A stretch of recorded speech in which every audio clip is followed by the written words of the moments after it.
is Garrett Fry, the cemetery sequence lead for 3D digital matte painting, and we're looking at shot 1927. So if we take a look, starts off on the left and pans to the right.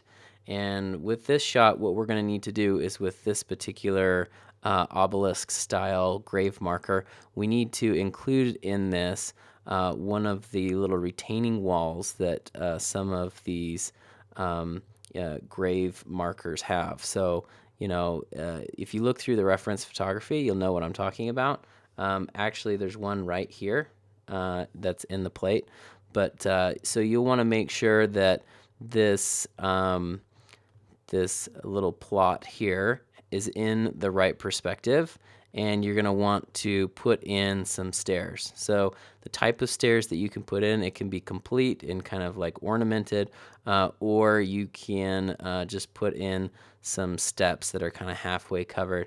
But it's really important that you put in the correct perspective for this, because that will blow the whole shot. And it doesn't really matter how good your paintwork is or how correct the lighting and color is, but if the perspective is off, then it will look bad no matter what. So in addition to this, you'll want to fill this center area up with something different than just this grass. This area right here is in full shadow, so you can go in there and paint in a couple of different light shards, little dappled light here and there, which will kind of accentuate and make this look good.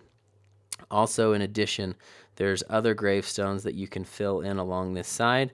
If you need to make sure that they're all pointing the road towards the road here, because as we've seen on other shots in the reference photography, when there are gravestones that go along this side, they need to be pointing towards the road. Also on this side here, pointing towards that edge right there. So again, with this shot, as with all the other shots, the things that you're adding in on this, you need to make sure that you're not taking away from the focus of the shot. And this focus of this shot is kind of looking down this lane. And so make sure that you are integrating your gravestones in a way that has the proper light, color, and value, so that it sits into the shot and then it doesn't draw too much attention to itself. Before starting out on the shot, it's really important to familiarize yourself with the extensive photo reference in the library.